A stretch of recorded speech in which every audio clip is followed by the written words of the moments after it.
actually give out my neck if I ever actually obtain any latest information happening in the United States is slower than someone like Chang Yun-jung. I would actually cut my finger, one of my finger, pinky or finger. I will do it. Let me actually demonstrate it. Let me go to Washington Post, or let me go to NPR probably. I never actually read anything. Not now. No, IRS. Yeah, let's try to see that. Mm-hmm.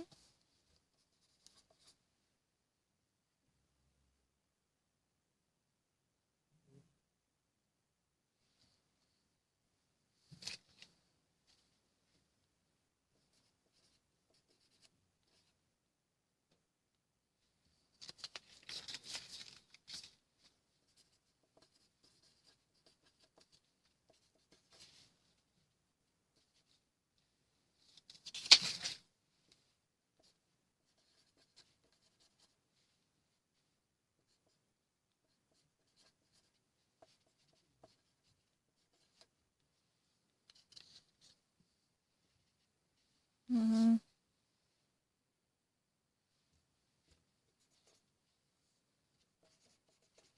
Mm-hmm.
Mm-hmm.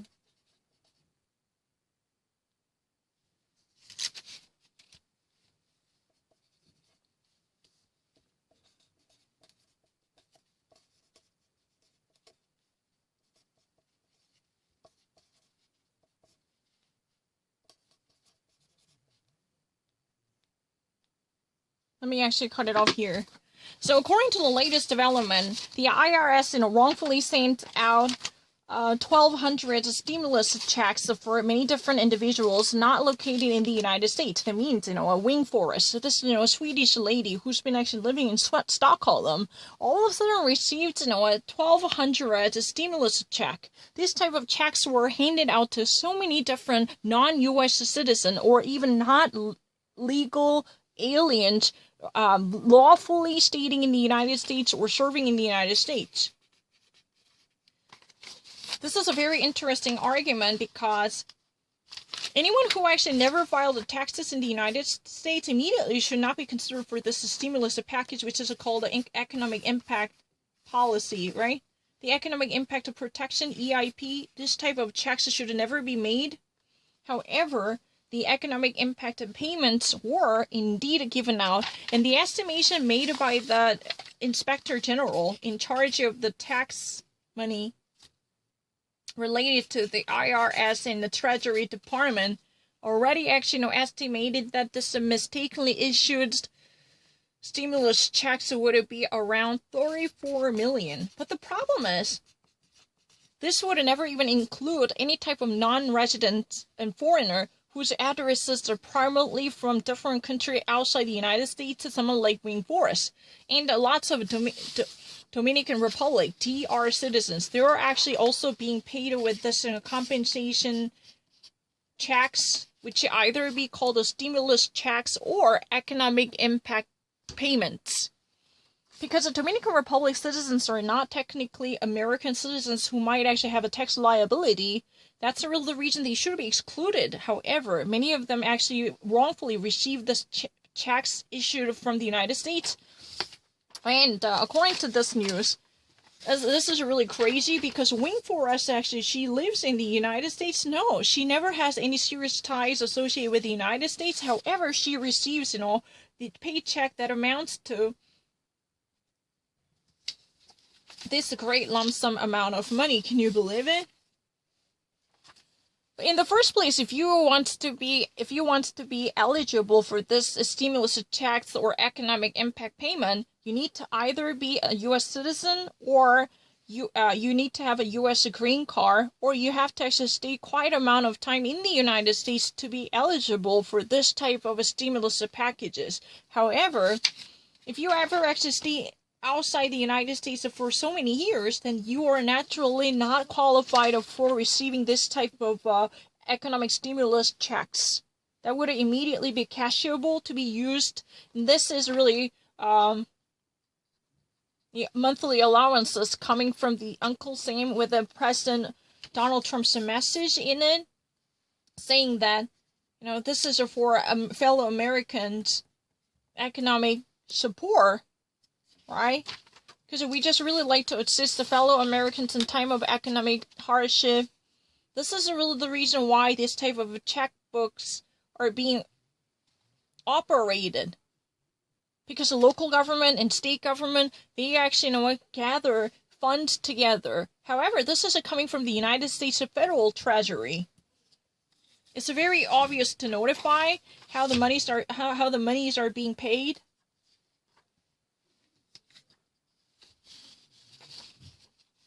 No, I read things like this faster than you. I don't really need to have any difficulty either. If you ever actually want me to go over what has been actually said, I would like to visit this once more. 한 번 더 말해줄게요. 내가 다 얘기했는데 한 번 더 말해줄게요. I don't really need to think about anything because I have a better memory than you. In the United States, there is stimulus checks that were given out to economically affected people. However, this is just actually non-discriminatory government entitlement, which is to boost the economy in a general sense, right? But the problem is, according to the recent research, they're having a significant mistakes, which issued a checks to non-resident, not even citizens, foreigners situated outside the United States. The countries would likely to be Vietnam, South Korea, or even Sweden, and I have written it down. And India, and China, Vietnam, and South Korea.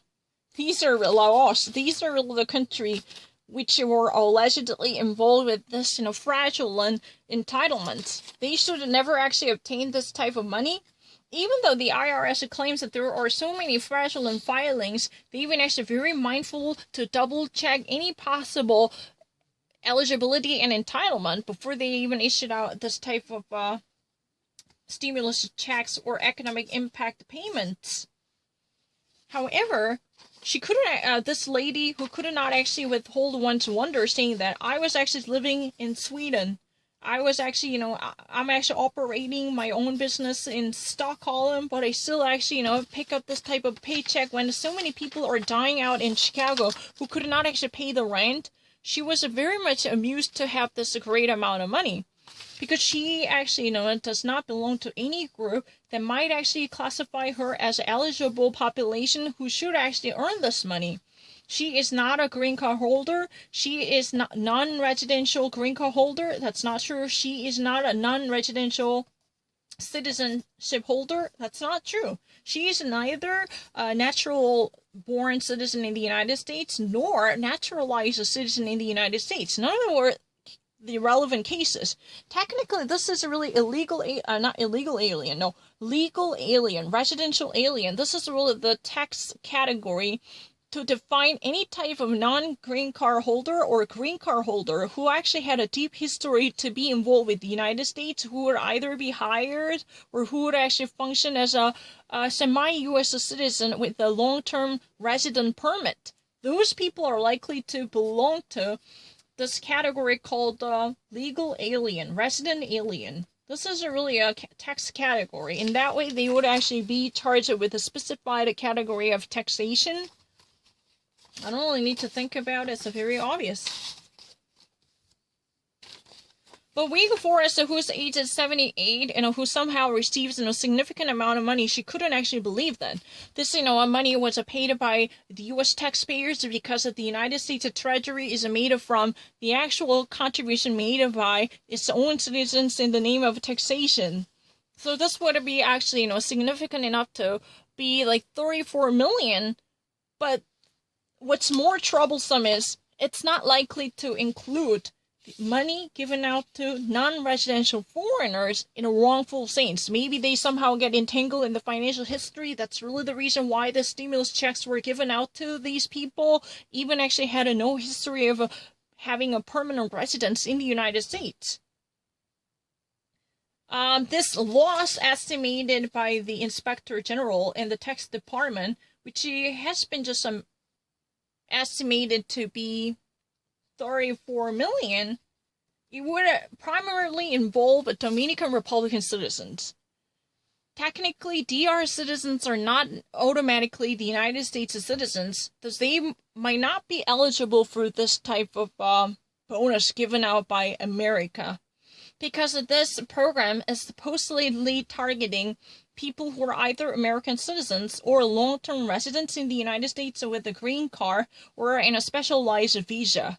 If they ever actually pursue their business, then their long-term residency permit would be sufficient enough to claim this type of benefits from the United States government. That's what has been said. But however, actually, this Swedish resident, was very much frustrated. She was actually pleasantly surprised, it's true, but come to think of the misery experienced by the U.S. citizens living in the United States. If you ever actually, flip over the channel, you would actually witness so many people who are actually struggling to pay out the rent, who've been actually snaking out in front of food bank to obtain any victuals. And why would I ever actually receive this sum of money? That's so ridiculous, right? There are so many people who somehow ended up picking up this paychecks given by the United States accidentally. This, the IRS says they would actually look deeper into the cause of this type of mistakes, but they were still pretty much confounded to hear this type of a massive loophole which eventually created this wrongful payments. Unbelievable. I don't fucking need to think about it. It's really easy. I'm not lying. I want to be much better than that. 그러면 더 정확하게 해볼게요. 억울하네. 왜냐면 셀폰을 들고 하려 하니까. 그러니까.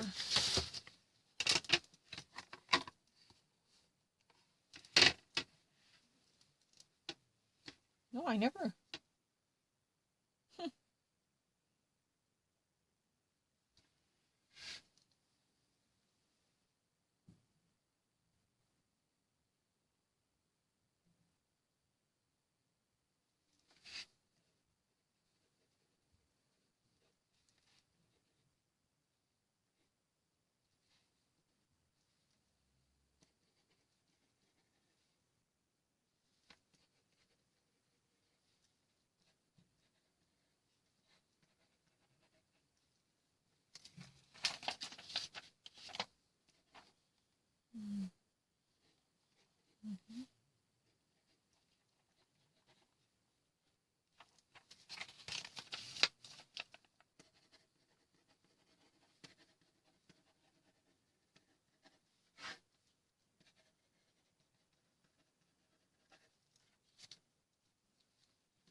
Mm.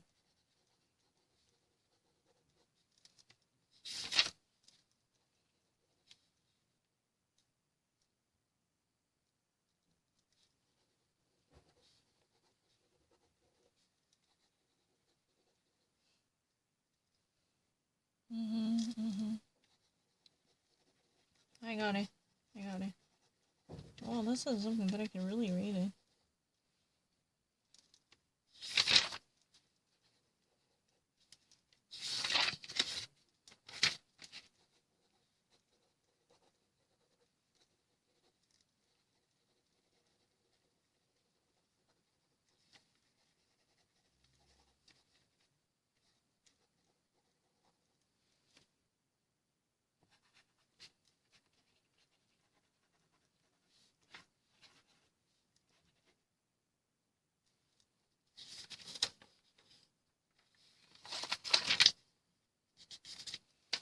Mm.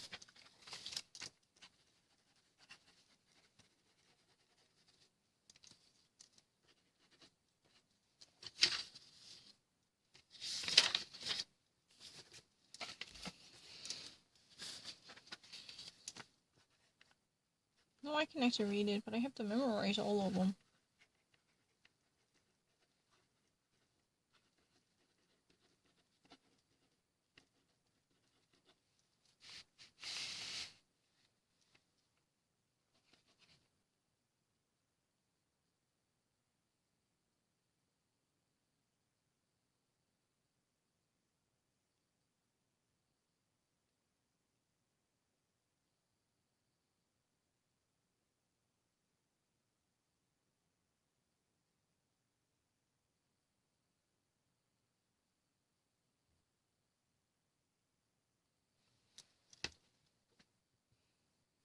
Oh, I have to actually stop it. It's too long to memorize in one.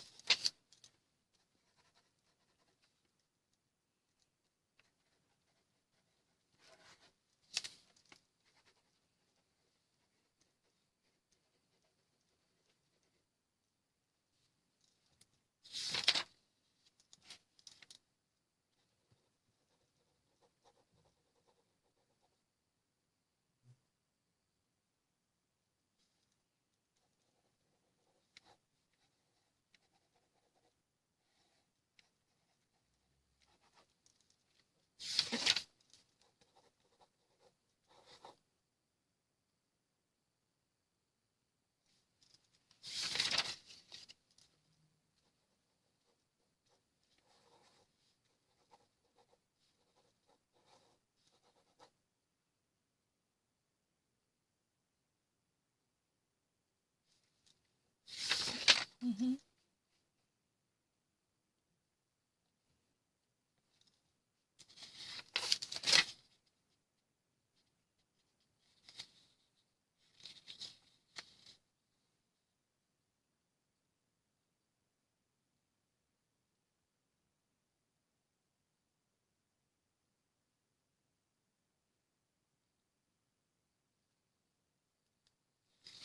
I never actually had any difficulty reading any of these material. I'm actually really better off with reading anything about the Constitution and voting rights record in English. I don't really actually read this type of material. But President Donald Trump, let me actually give a demonstration. President Donald Trump was really sticking to the notion that no illegal immigrants should be counted in the census question. The census question is, what decennial. The one saying the 10 years and conducted people survey to see how many people actually live in the United States at current given moment. But if this would actually be taken, and there must be a reason why, right? And this is for a reapportionment. Primarily, why it matters so much, it's really about the reapportionment. How you can actually draw the actual districts for congressional seats.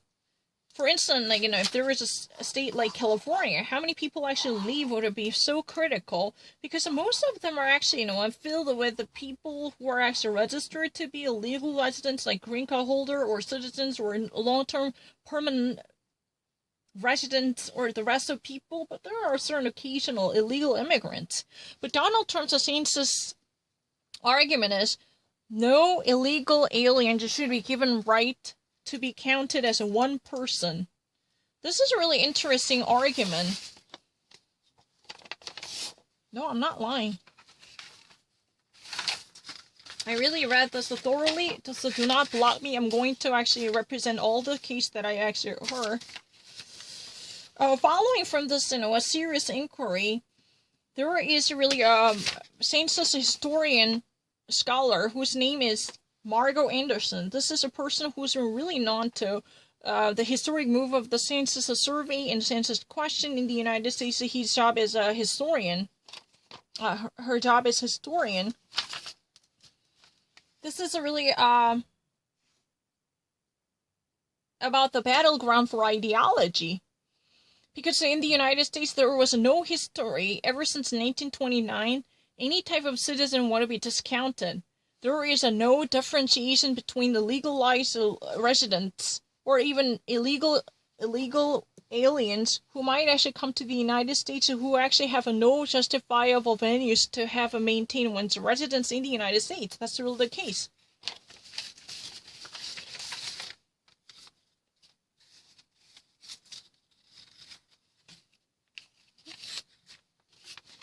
But the problem is that Donald Trump is very much playing a political game, because in that way he could have suppressed, burgeoning population inside of California or different states that might actually, boast about the growing population of Latinos, because those Hispanics are likely to be non-citizens. By actually crafting this type of gimmick, then they can actually down spiral the growing number of people using such a stifling method. So in the case of California, if this would actually be passed, then at least 3 or 2 seats are going to be taken away from California, because many of illegal Latinos who actually have no green card but still actually living in the United States for more than decades, they're going to be dismissed. Already, 3 different courts, lower courts, rejected this type of a claim by Donald Trump, saying the census survey question should never question about the citizenship of residents, but any living people in the United States should be calculated equally, 1 head per each person, regardless of their backgrounds or citizenship. But right now, we are actually just steps away from a very important question, because the Supreme Court on Monday is going to overview the case and deliver its deliberation. It's a verdict going to come out from the Supreme Court, because this is one particular case involving state of New York. It's a very interesting history in it. You probably actually remember the Great Connecticut Compromise. This actually, in the first place, gave 2 seats for each state, regardless of their population. But the actual number of people living in a certain state would be proportionately carved out to make sure that each person would be counted equally. So if a heavily populated state like California, or a densely populated state like Texas, these type of area would likely to be rewarded with a greater amount of votes by having more congressional members in the lower chamber of the United States Congress. That's called the Great Compromise of Connecticut. That was eventually, selected to be the case. That even up until this moment, the United States Senate have it's really true. The U.S. Senate had 100 seats. Why would you actually stop me? I don't really understand that. I wasn't doing really okay. I don't really have any type of far-fetched case. This is a really ridiculous argument. When was really the time that I have a difficulty? Technically, in the United States, at the very beginning, there was no recognition for women, because women had no enfranchised voting rights, and also slaves. Before the 14th Amendment, or even actually before the Civil War, Black African American would be considered less than a human being, so they would actually given only a 3/5 of the rights per each person. That was really the argument. Why would you actually bother me? I don't really understand that. I can understand everything, but I don't like this type of harassment. What I really don't like is distraction. Unwanted distraction is truly, cumbersome to have me very, what do we actually call this? Nerve-wracking. That's really the reason.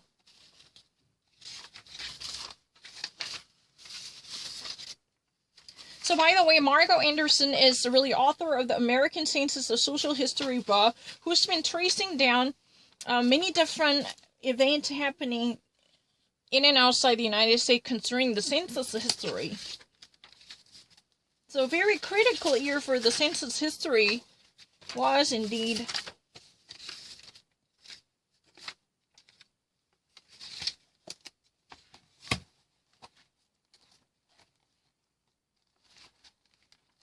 No, do not actually bother me. I remember everything. I just had written it down, and give me a second.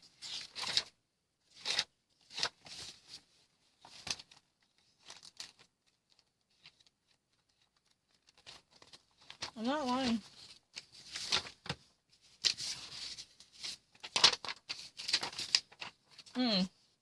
The year 1875, this is really almost like a watershed. Before then, there was no discrimination against immigration. Any population coming into the United States would be welcomed.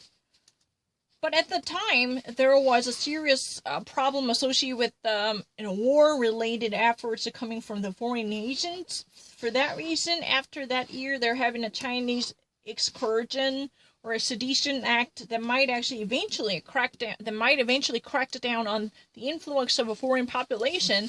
But in addition to that, before the 14th Amendment, black slaves were considered as a 3/5. That was really the 3/5 principle applied to Dred Scott. Even Dred Scott really wanted to challenge this type of a partial recognition of he's a human value. This was rejected by the Supreme Court. So, if you ever actually look deeper into how they actually calculate the number of people who actually filled up the surface of the United States, you would have noticed that until recently, in the modern days, we have a 19th Amendment and a 14th Amendment, this type of legal pillars that would specifically guarantee the humanness of each person and enfranchise the voting rights for each gender and racial groups. There had been no serious concept committed to census to have been equal for each and every member in our society. This is really the argument made by Danny Ho from the ACLU, American Civil Liberties Union. But right now, what's been at stake is more of numbers who've been actually filling up the seat, it boosted by the influx coming from Latino immigrants, regardless of their legality or not. They would actually experience significant setback if this census citizenship question would be accepted. If the census question include a citizenship, so if this citizenship would immediately discount non-citizenship holders in the United States, then that would actually, completely lower down the actual number of people living in states like California to significantly affect the apportionment of the congressional districts. Why we are actually, doing this, once in a 10-year, this is a decennial census survey. Why? Because it would be conducted within a 10-year scope. Every 10-year, there will be a question that would be done. This is like a canvas the survey to see how many heads are turning up in the United States, if you ever actually count the number of people who are living.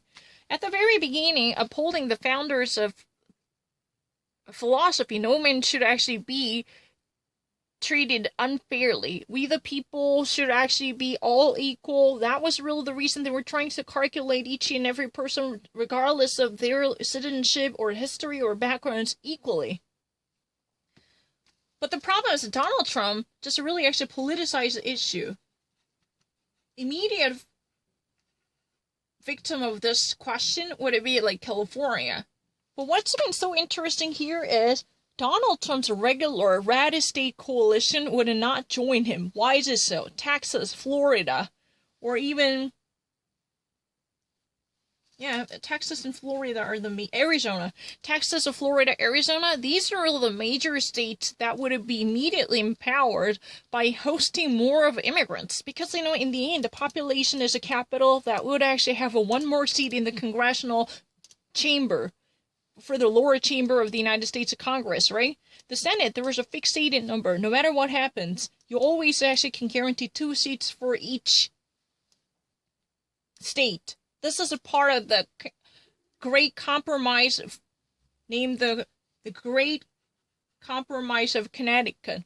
There was a Virginia plan, New Jersey plan, but the Great Compromise of Connecticut, this was finally adopted to have a bicameral system. The upper chamber would have 100 members, regardless of what.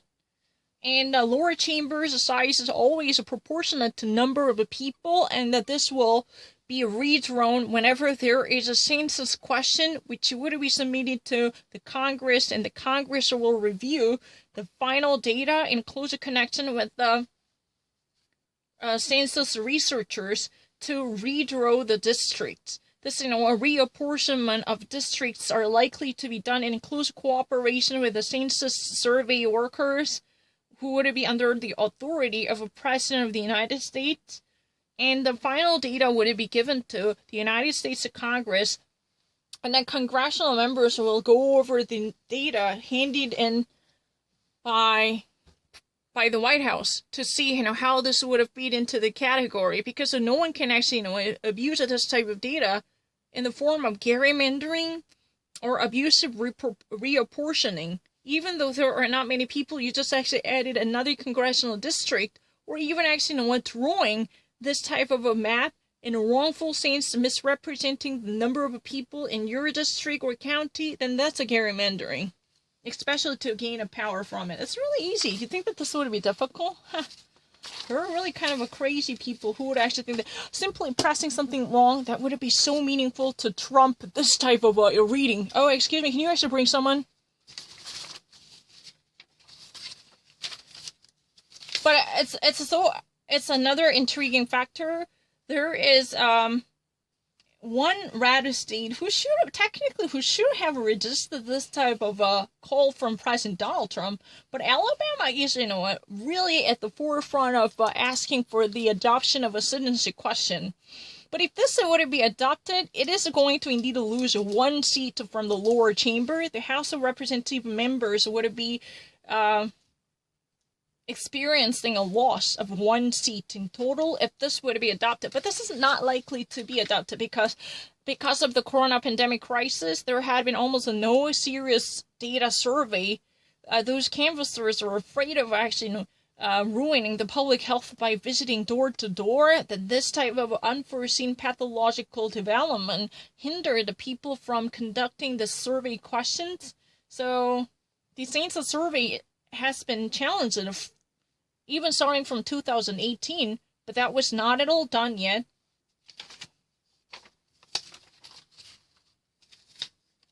The bottom line is Donald Trump is not likely to gather legitimate numbers that were likely to gain approval from the Congress. It means if this would never actually be passed by the Congress to be the true reflection of the U.S. population, then the next government, the Biden administration, is likely to work on these numbers. And the congressional reapportionment would definitely favor immigrants, because Democrat has been always recognized to be a party for immigrants.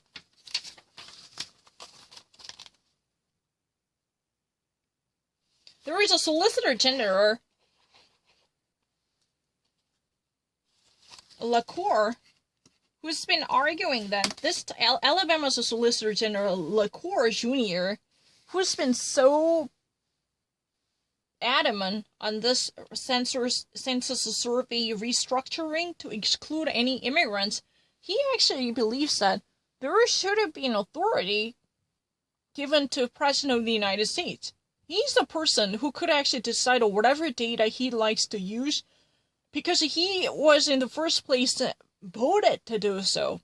If the President of the United States, who's been overviewing the entirety of the nation, really wants to offer specified data, meeting the standards of Hieseriger, then this would be sufficient enough that no federal authorities should challenge this type of viewpoints, as well as the legitimacy of illegal immigrants. Those people are not actually part of the U.S. society because they actually probably be involved with the very productive activities, but they're not legalized as citizens. Those they shall actually carry no political power by being counted as an equal entity, just like the rest of the permanent residents or green card holders or citizens in general. In that way, the congressional member should never be added based upon the illegal immigrants. That was really the perpetuated argument by many. But if you ever actually visit the history of the United States, there is instead of a Virginia plan and New Jersey plan, there is a great compromise of Connecticut. This is the very founding idea of the bicameral system of the United States. They're bicameral or bi-chamber system. Why? Because there are two chambers in the U.S. Congress. Number one, the Senate member, who are actually fixed upon the number 100. This is really the tradition. Regardless of the size or population or demographic change, doesn't matter. It's unwavering, an unswerving number fixed. But the lower chamber, that is reflecting the actual population map and census demographic data that's been collected from all different parts of the country, from coast to coast. In that way, the people with a greater state with a greater number of residents can be heard with a little bit of a more seriousness. Think of it, when it comes to allocating proper appropriations bills, there should be a reflection of a number of people living in that particular state, but more heads are there, then there should be greater allotted money. That's really the argument. But if you ever actually go back to the meaning of this historian, Margo Anderson, who's also the author of American Census Social History, at the very beginning, there is no recognition of a discrimination. Founders' mindset was very simple. They just really wanted to bring equality to every possible citizen, regardless of their background or history, because they were also, somehow mitigated with or mixed with the preachers of citizens too at the time. And definitely there was a demarcation between slaves and the regular folks. Until the adoption of the 14th Amendment, African Americans were considered as a 3/5 of the value of a full person. Even actually Dred Scott, who actually really thought that he deserves better than 3/5, he actually brought his case to the Supreme Court, Scott versus Danforth. This was actually rejected. Until the adoption of the 14th Amendment, there was no recognition of a fullness of a black human being. But technically, the 14th Amendment was not the cause for the census integration that is just designed to count every head equally. No. Technically, there was an argument, the 14th Amendment, the equal protection, that was not in the first place for the equality by counting every citizen equally. According to the then Representative Blaine, this type of equal empowerment by counting women and slaves with the no differentiation could be dangerous because they exercise no political power. For that reason, this could have a different consequential events. That was really the argument that had been written at the time. Technically, 14th Amendment and then 19th Amendment to empower women by giving a voting rights to women. That's really the very onset of considering every possible individual in the United States equally.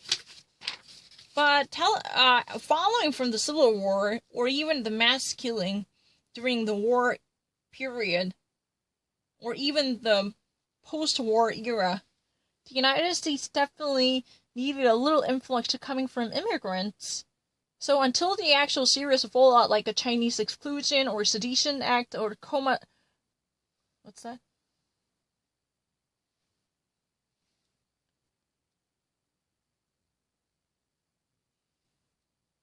kosamatsu, or any type of discriminatory policy conducted by the central government, there was indeed no serious discriminatory policy adopted by the Census Survey Organization to at least discount those people. No. That was a brief moment. There was a significant challenge to have a fuss over the legality of illegal immigrants, whether they can be treated equally in our society as a full person. Their manhood has never been challenged before that. But Chinese exclusion, that was really the moment of a watershed. And later, Komasatsu, thus in a Supreme Court case, also recognized that because of their rivalry against Japan, because the United States was at war against Japan, this rivalry with the Japan truly had created a different setting for citizens. They were actually treated quite differently.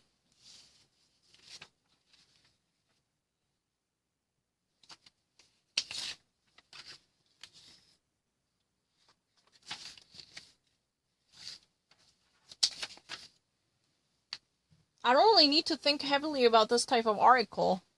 But one thing for sure, Donald Trump is not likely to present a very reliable data by actually knocking on the door to door. This, data should be formally established by citizens on the ground who've been actually working as volunteers or hire the census workers, gathering information from each American household. But this is, very difficult at this moment because of the COVID-19. So if Donald Trump fails to provide Congress with sufficient data, then this update is not likely to be done. Then that's really a setback for a political ideology propelled by Donald Trump, which is very likely to be the case because of the pandemic crisis. And the Monday's Supreme Court case would also be expected to side with the 3 different lower courts which already declined the citizenship question. It's very obvious. I read this many thingy this quickly. But tell the truth, what's at stake is just, 10 seats from the 52 states. These are really the actual states that might actually come out to support President Donald Trump. Because a traditional radical coalition, which hosts a serious amount of illegal immigrants or illegal aliens, like Texas, Arizona, and California. California is not really the place. Texas, Arizona, and where is the one another? Florida. They are not likely to side with Donald Trump. This time they actually draw the line between president and their ideology. Even though these 3 states are governed by Republican governors, they're not going to actually say yes.